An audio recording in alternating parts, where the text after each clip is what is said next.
Today we have Rev Eshō Kikuko Morimoto, who was born in Kobe, Japan. She is an artist and a Japanese language teacher who has been practicing meditation since taking a 10-day silent Vipassana meditation course in 1995. Esho began practicing with the Brooklyn Zen Center sangha in 2011, where she eventually served as a co-tenzo, the head of the kitchen, and as fukuten, assistant to the tenzo, and was lay-ordained by Soshin Teah Strozer in 2017. She also taught meditation classes at the Brooklyn Zen Center and was a co-facilitator of the Brooklyn Zen Center Black and Indigenous People of Color Sangha.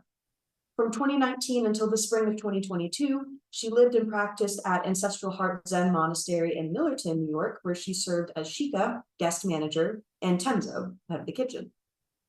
She moved to Bloomington in the spring of 2022 to carry out an okesa sewing apprenticeship with Yuko Okumura and to practice in residence with the Sanshin Zen Community. Esho was ordained as a novice by Okumura Roshi in December 2022. For 6 months during the fall of 2023 and the spring of 2024, she practiced in residence for 2 angos at Tassajara Zen Mountain Center in Carmel Valley, California, as part of her priest training. And today her lecture is titled Uncertainty.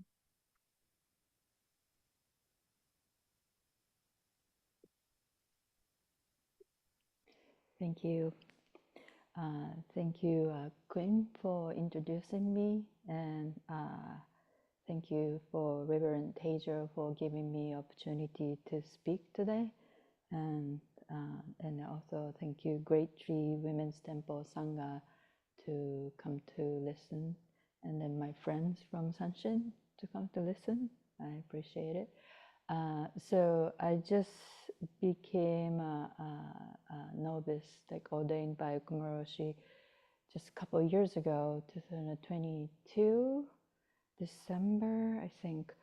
So I'm a very baby priest. So so you know, I'm just speaking with a learner's permit. So so I will probably say something wrong.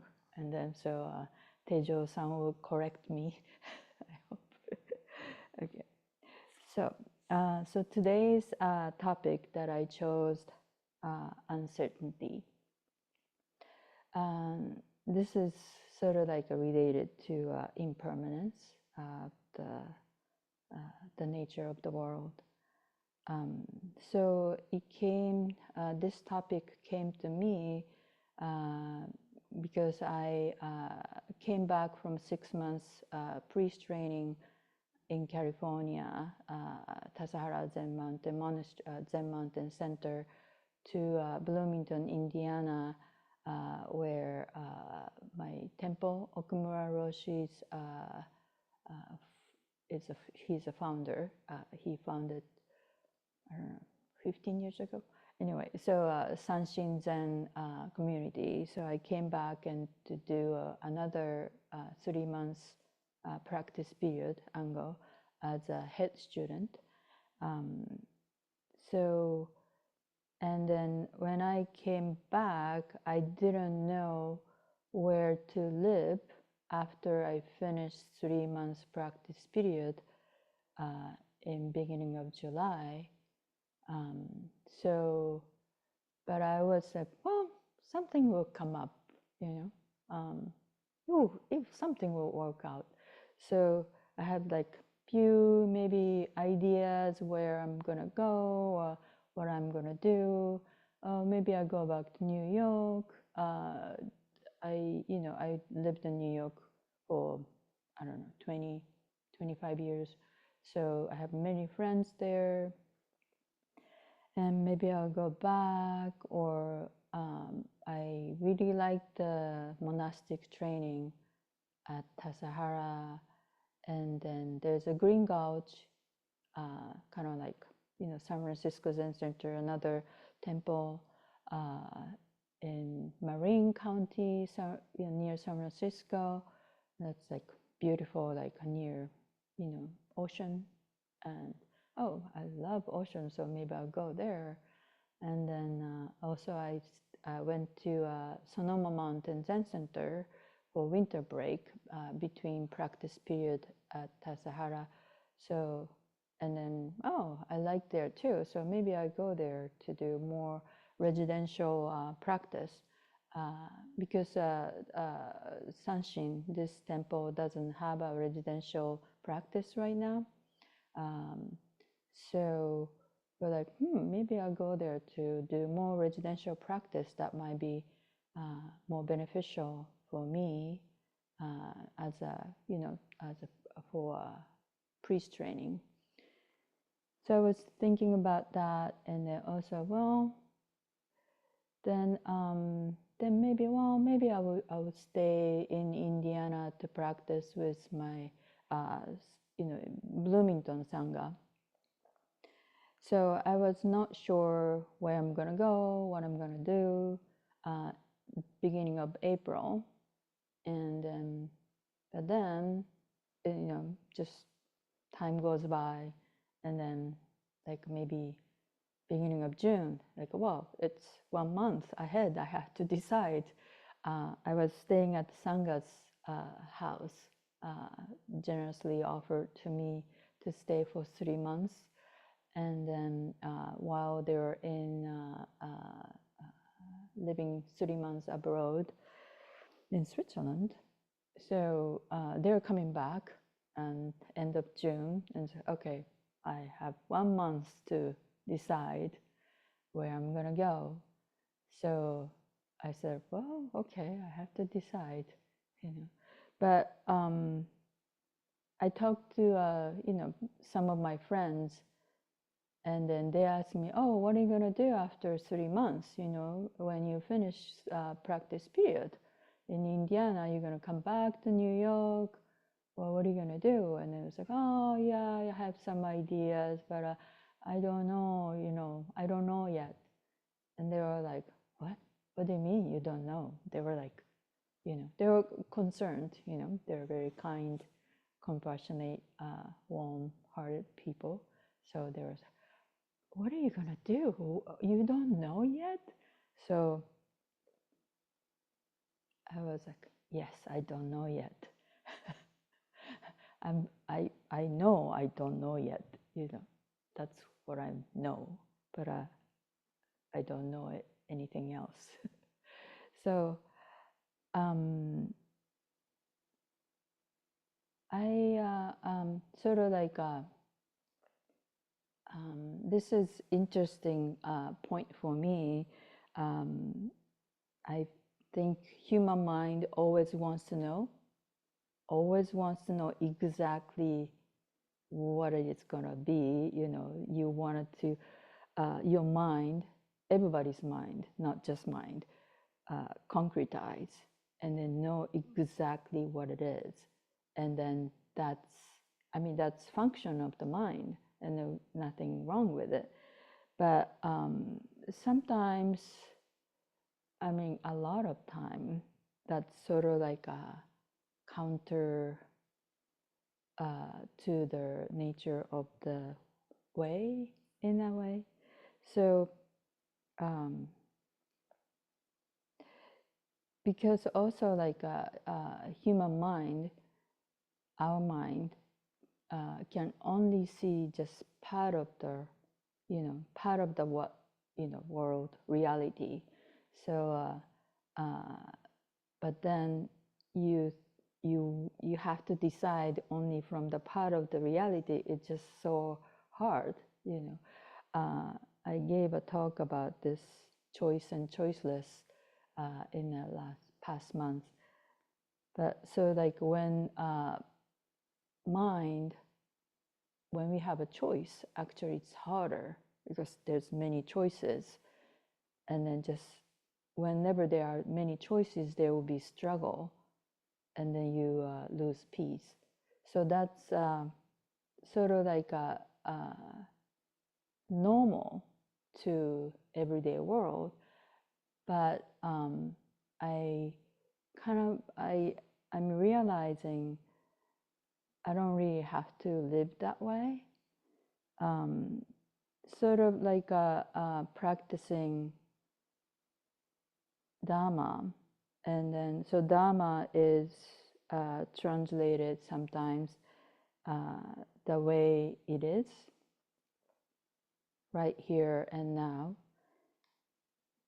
And then, so thinking mind is trying to interpret what it is, but that's different from what it is. So I'm sort of practicing like opening my mind. Well, so we say like, in Zazen, opening hands of thoughts to letting go of your thoughts and then just let it be. So that's sort of like I'm practicing in a way to see what it is, what is most, what is the, instead of like depending on my individual mind to decide and then know what it's going to be, I'm sort of like letting world, the reality to inform me the way it is, or the see what it is. So it's kind of like opposite from the way I used to do. It's sort of like, I'm also like a very good researchers. I used to work for TV and then making TV programs and then making films. So I'm really good at researching. So, if I ask me to research, I would just, just get all kinds of materials and then just, here's a, document. But that's how I used to be. And then now I'm sort of like, well, maybe that's not really helpful. So this time I'm just kind of like, I was just letting it open and then just see how the life will tell me where and what I'm gonna be or do. So then I found it. So so in the beginning of June, I started to, so maybe this is time to make a decision.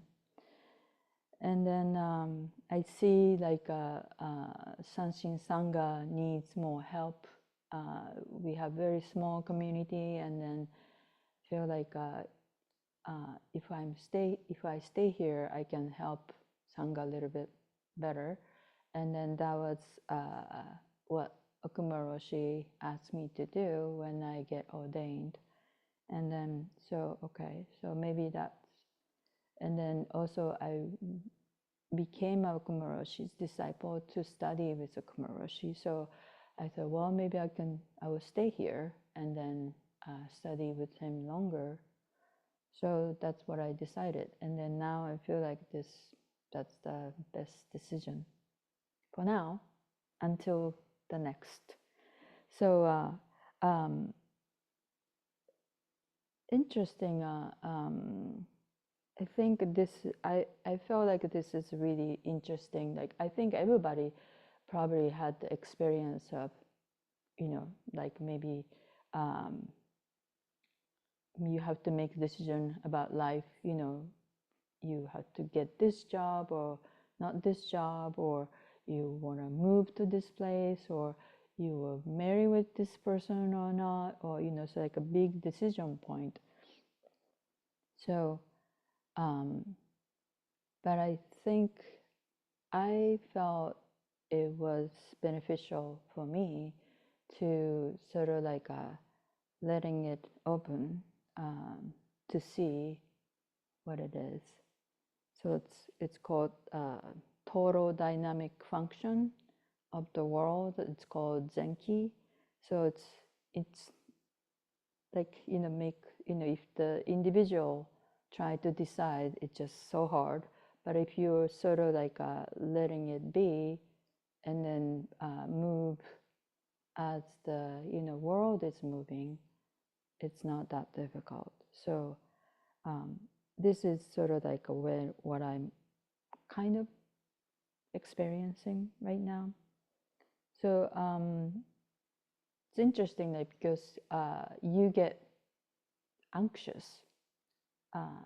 I heard like when I was talking to my friends, like, you don't know what you're gonna be in 1 month or 3 months. There, you are crazy, you know.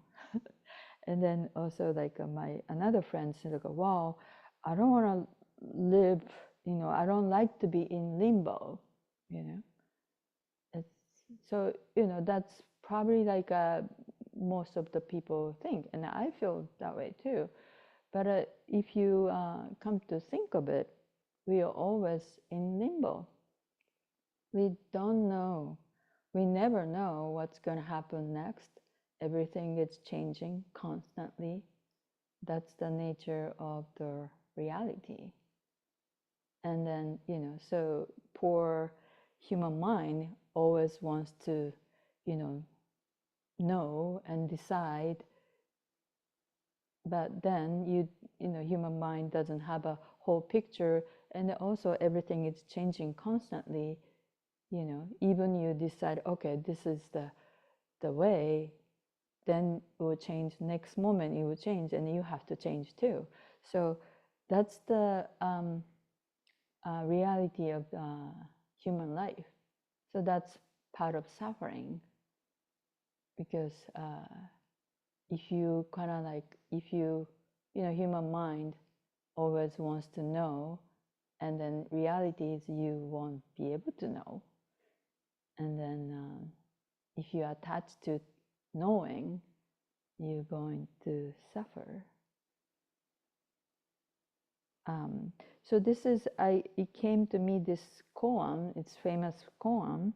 I took this one from Book of Serenity, case 20. Everybody knows this koan, I think.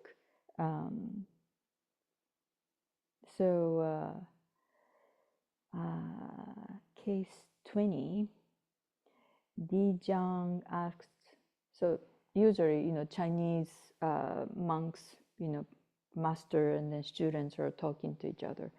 So Chinese master, Zen master, Di Zhang asked Fai Yan.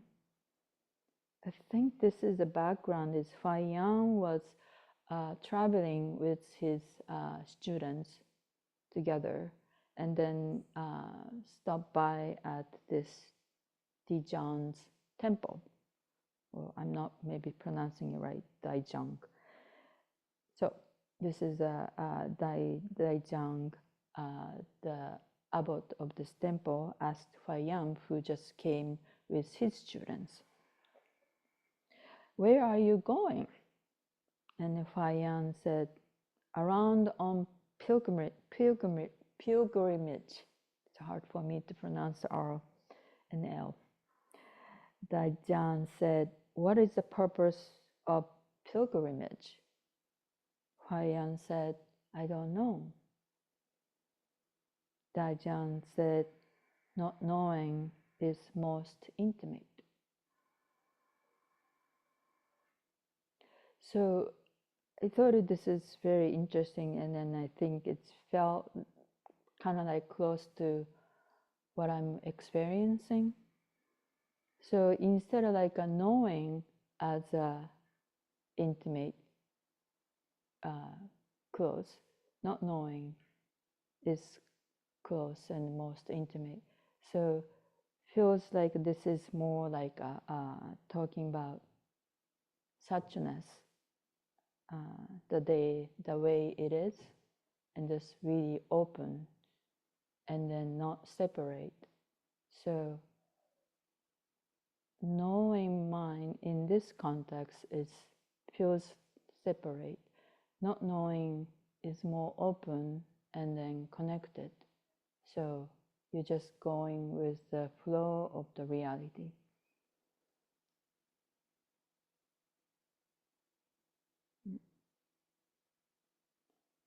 So in Book of Serenity, in this case 20, there's more writing about this conversation.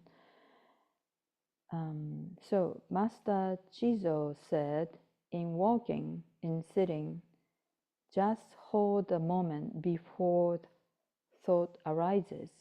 Look into it, and you will see not seeing. And then put it to one side. When you direct your effort like this, rest does not interfere with meditation study. Meditation study does not interfere with rest. So I think this is also pointing to what I was experiencing. Instead of like depending on my thinking mind to decide, sort of I wanted to step back and then hold to the moment before thought arises, sort of like a zazen practice.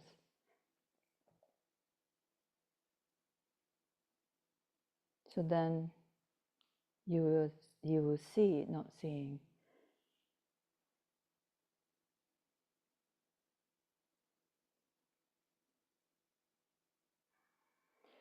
And another one in this chapter of the Book of Serenity,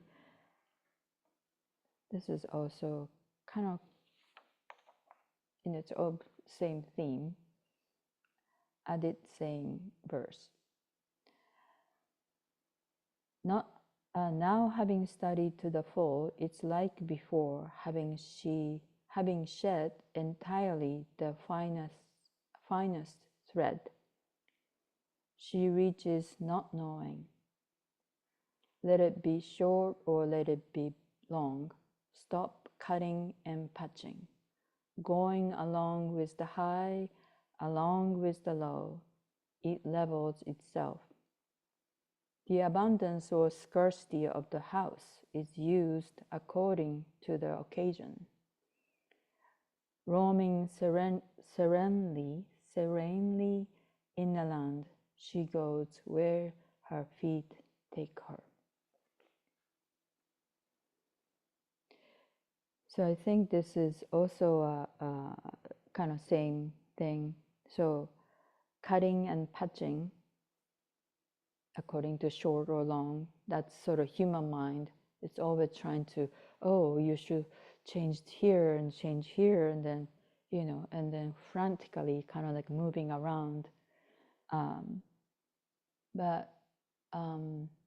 So this teaching is telling us, you just go where, if it's high, you just go with high. If it's low, you go with low, and then just move with the way. So Buddhism went to China, and then was influenced by Taoism.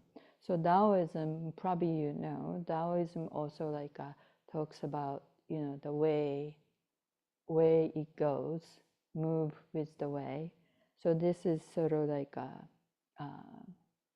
I see the influence of Taoism here too.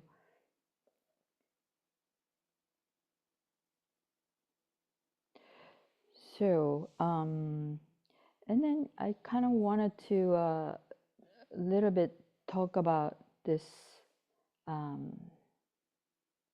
practice of uselessness. So it's interesting to me, like after I became a monk, or after I moved to a temple upstate New York.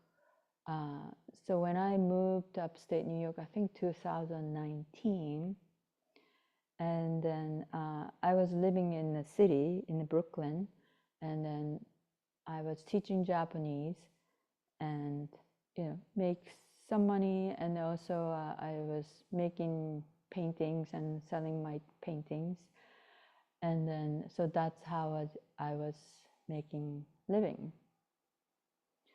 But when I was invited to move to a temple, upstate New York, I gave up my apartment and gave up my job, and then I moved.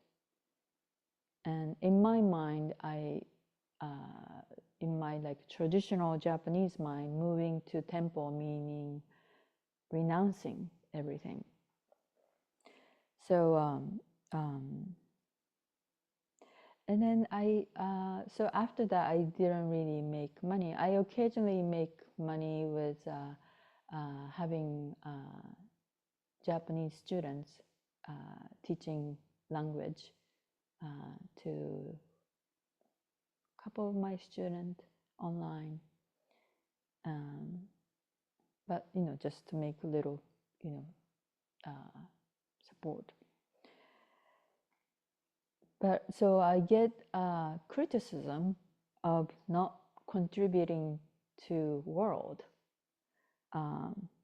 So you are just taking advantage of people's kindness, generosity.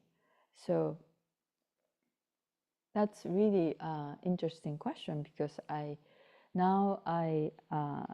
a priest and Buddhist monks. So, but in America, I cannot really live without making money. Maybe in Japan too. Now it's a little different. Most of the temple in Japan, they do a lot of funeral service to the people in a village or town. So they have a relationship with the people who live near the temple, and then they do funeral services and ancestral services. Ancestral services maybe like twice a year or more. Then also they take care of their graveyard. So usually town people has graves, ancestral graves in a temple property. So they pay to the temple to take care of it. So basically, they have kind of like a business relationship. So in that way, they are making some money. But here, there's no relationship like that. So, and then Sanshin, this temple doesn't have a residential practice. And so now I found a house to live, and then very economical place that I'm living with and the other people.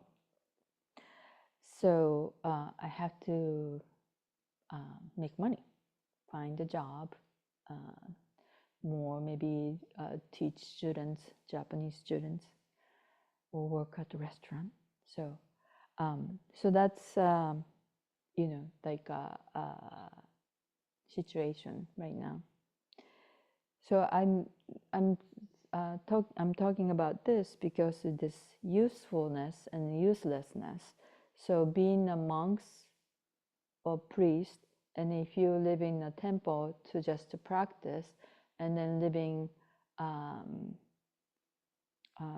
for donation, living by donation, is that a useless way of living? Or if you make money and then if you pay tax, and then maybe you do a big like a non-profit organization, like working for like homeless people, or like hospital, is that more useful way of living? So that's interesting topic for me too.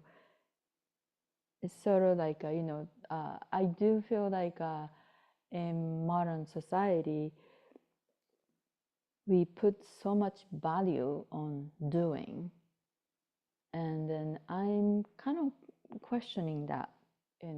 As soon as you lose your job, or you get old, or you get sick, or you lose your home, and living on the street, would you be a useless? And then I really questioned that. It's our value is really on doing only. So if you're, I would rather question like if you're being as if you're adding peace in the world or adding more competition or greed, hatred, ignorance, making lot of money, and then that seems like more working on the greed, or going to war, making weapons, or joining a war. Is that more valuable? I don't know, it's just interesting question how modern world is moving, and then what is the Dharma. So so this is also case 20, the same thing. It's interesting they talked about usefulness. This is conversation between the parts of the face. The mouth says to the nose, I do the eating, I do the talking. What could be more important than that? So why are you above me? And to the nose. And the nose said, quoting an old Chinese proverb, among the 5 mountains, the central one occupies the honorable position. So why? The nose goes on, addressing the eyes, are you above me? And the eyes reply, we are like the sun and moon. We have the power of illumination and reflection.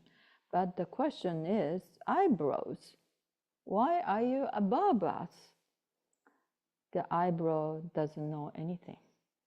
They have no powers whatsoever. They can eat, speak, smell, see, hear, and yet they're highest.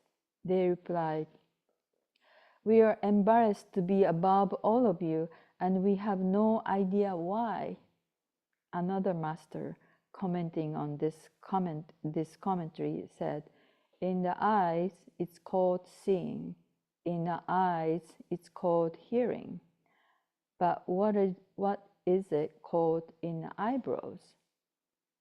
Then after a long silence, he said, in sorrow, we grieve long together. In happiness, we rejoice together. Everyone knows the useful function, but no one appreciates the supreme power of useless.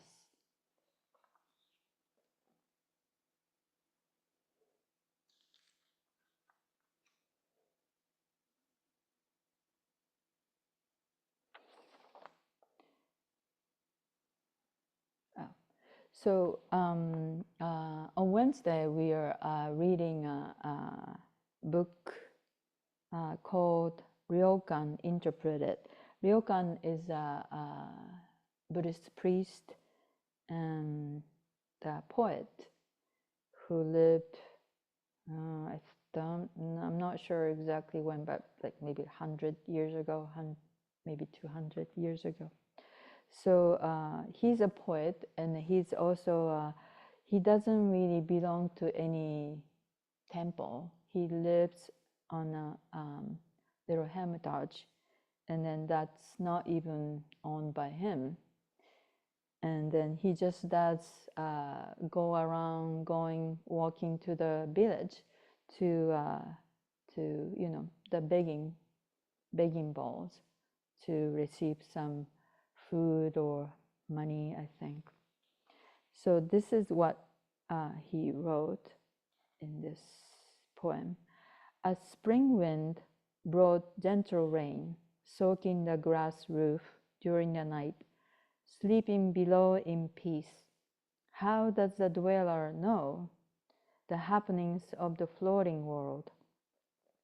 At daylight, as blue mountains appear, spring birds begin their song on the branches of trees. I too leave my hermitage to wander, with no particular place to go. A stream supplies water to the distant village. Radiant flowers shine on the green mountains. Who is that old man leading the ox? Whose son carries the hoe? The 4 seasons revolve without cease. In each season, each person does his own work. He's looking at the villagers working from the little bit far away, so he couldn't see who they are, but he probably knows if you get closer. And then he said, "Oh, what do? I simply stand for a long time at the gate of my hometown." So he has a little struggle with what he is, seems not really, contributing to the world. He's not working. He's just looking at the world, writing poem, and then he sometimes plays with children. He often forgets about begging and just play with children, and then go home without, any food or money. So, but he became famous for his poem and choreography. So, one probably the standard way of seeing him, you may think he's useless, but was he useless? Was he useless for children he was playing with? Or was he useless to the people in that village, just walking by and smiling or talking to them? Was he useless? At his funeral, 300 people came.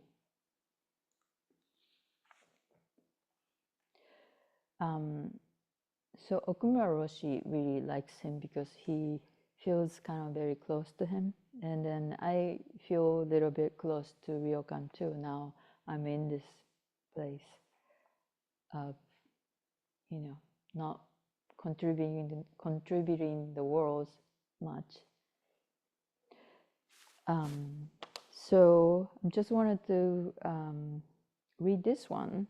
I thought this is very interesting too. It's the same thing. So this is from also Ryokan interpreted, and then this is a Taoism story or conversation.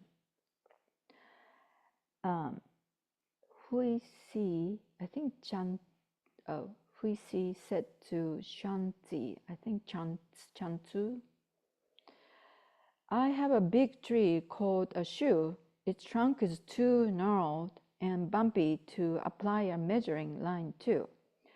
Its branches too bent, twisty to match up to a compass or square. You could stand it by the road and no carpenter would look at it twice. Your words too are big and useless, and so everyone alike spurns them."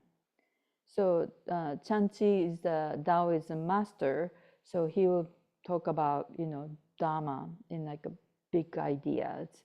So Hunsi was criticizing that's useless. And then Chanchi said, "Maybe you've never seen a wild cat or weasel. It crouches down and hides, watching for something to come along. It leaps and races east and west, not hesitating to go high or low, until it falls into the trap and dies in the net. Then again, there's a yak, big as a cloud covering the sky. It certainly knows how to be big. So it doesn't, though it doesn't know how to catch rats. Now you have this big tree and you are distressed because it's useless. Why don't you plant it in not even anything village, or the field of broad and boundless? That's talking about emptiness. Relax and do nothing by its side, or lie down for a free and easy sleep under it. Oxes will never shorten its life. Nothing can ever harm it. If there is no use for it, how can it come to grief or pain? I thought that's interesting because your temple names Great Tree. So I want to end with Okumura Roshi's writing. He's talking about Ryokan and Dogen. To be free from samsara means to be free from transmigration. It means to stop chasing after something and escaping from something, and to just exist right now, right here, in whatever condition. This is what we do in our zazen. Dogen said this is Buddha's practice. When we sit without chasing after anything and without escaping from anything, we are already in Nibbana. Zazen is Nibbana. Thank you.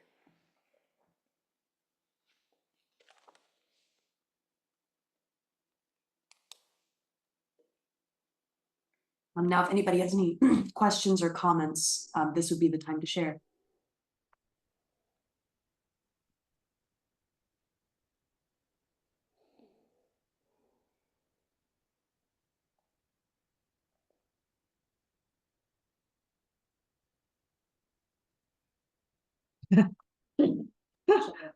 Thank you. I have a question or slash comment.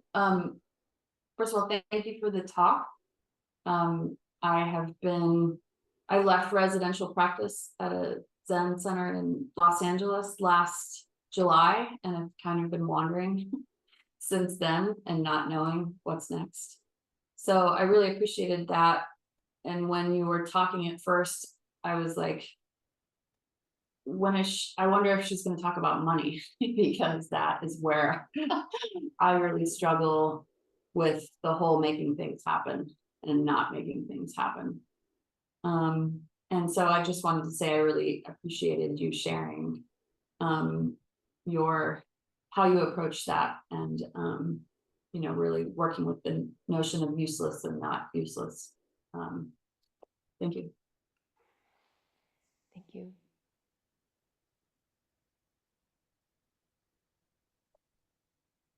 It seems to me that kind of at the bottom of all of this is kind of a faith that things are going to work out.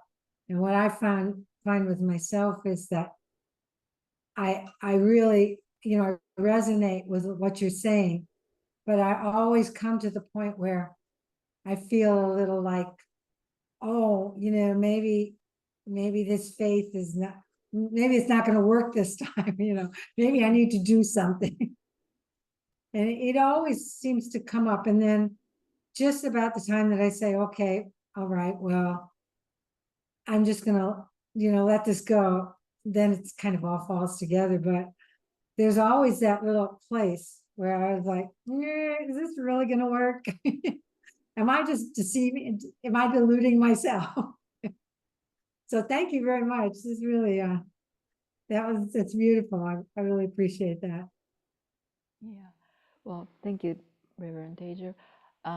So we read at Sanshin every morning after Zazen, we read Zui Monkey, Shobo Genzo Zui Monkey by it's sort of conversation with Dogen and his disciples at his temple. It's sort of like a little more casual conversation. And then often Dogen said, don't worry about money or food. It will come, or like just die on the street, just like, just be happy, just die on the street, or just, don't worry about clothing, do not accumulate anything, and we're like, So it's interesting. I wasn't sure you were saying, but about fate or faith. Faith. Yeah. So interesting, like right. fate as a fate, where you're going, and then faith it's sort of like hand in hand in a way, like we take refuge in Buddha, Dhamma, Sangha. So Dogen is just sort of like, well, you have to, give yourself to Buddha, Dhamma, Sangha, and then you just take refuge. And then he said, well, you don't accumulate anything, you'll be fine. And then, just give up everything. And then he said, like, I never seen anybody, any monks died, like, so okay, Dogen. But it's true. It's just always hard, like the edge of like, oh, do I have to do something now? Yeah.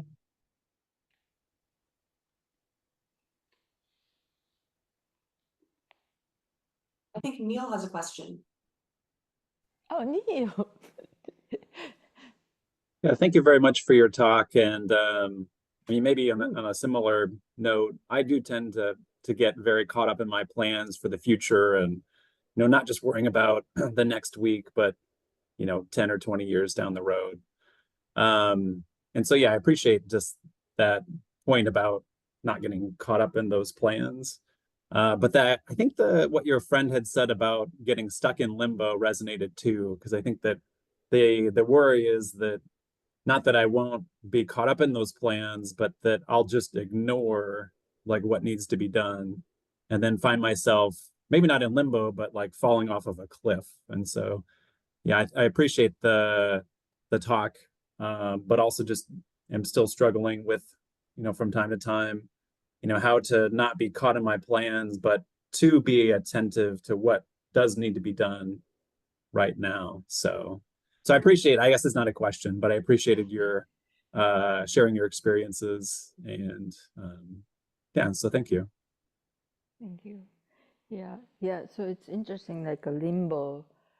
So we are always in limbo, and then also like falling off the cliff might be the best things to you, sometimes. Yeah. I mean, at the moment you feel like, oh my God, this is horrible. But maybe, like later on, wow, that was the best thing that happened to me. That happens like, to me, like sometimes like, oh my God, this is disaster. It's like horrible. But then later on, wow, because of that, I went this way, and then this is the best way actually. So it's always kind of like moving and changing, and it's interesting that human mind always wants to like label and judge, the value of the experience.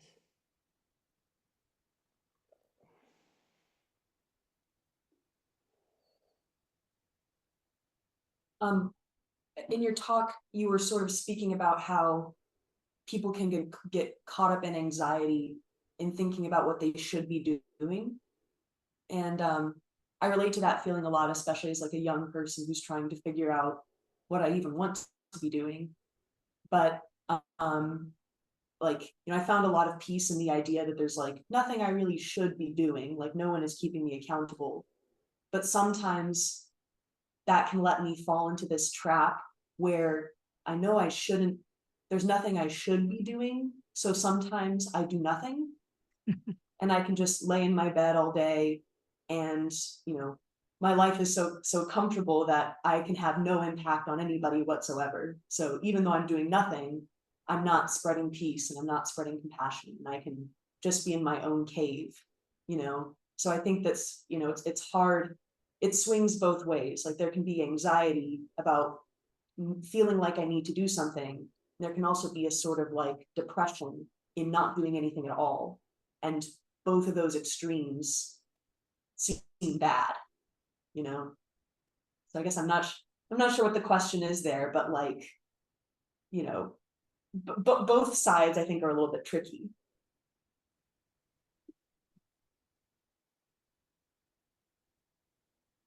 Thank you. Yeah. Yeah. Hmm.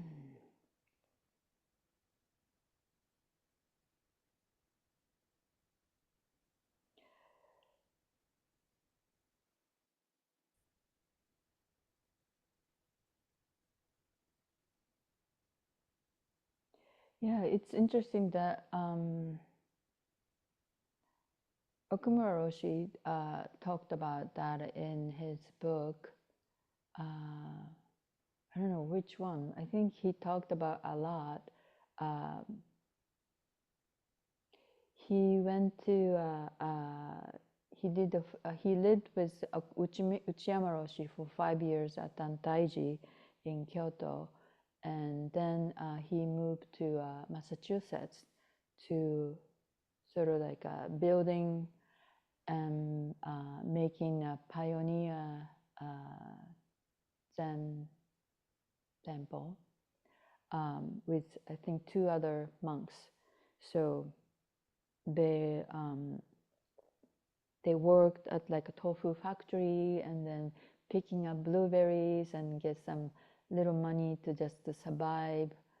And then most of the time they were like physically really like working hard to hauling tree trunks and then making the temple ground more livable, like making well and then carrying some water from other places, or so it was really hard work, and he injured himself and he had to go back to Japan. And when he was staying at his brother's place, I think he kind of felt like a depression, like he's useless. He couldn't really do even zazen because his body was hurting so much, and then he couldn't really work. And then he only did the begging bowl just to make a little money to buy some food. So he had really like a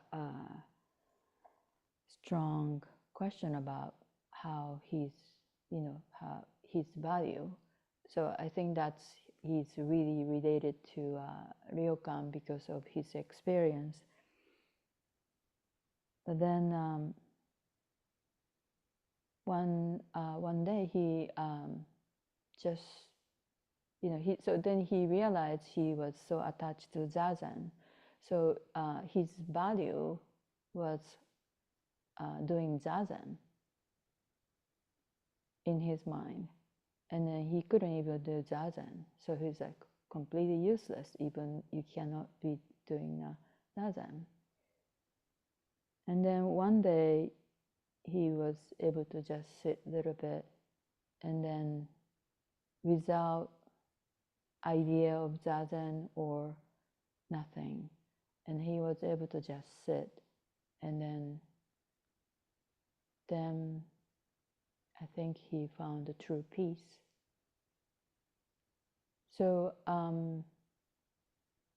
your thinking mind doesn't know. Your thinking mind always evaluate and judge what you are, and then that's nothing to do with reality, nothing to do with truth. So if you're laying down on the bed, and then if your thinking mind is telling you you're useless, I hope you don't listen to that.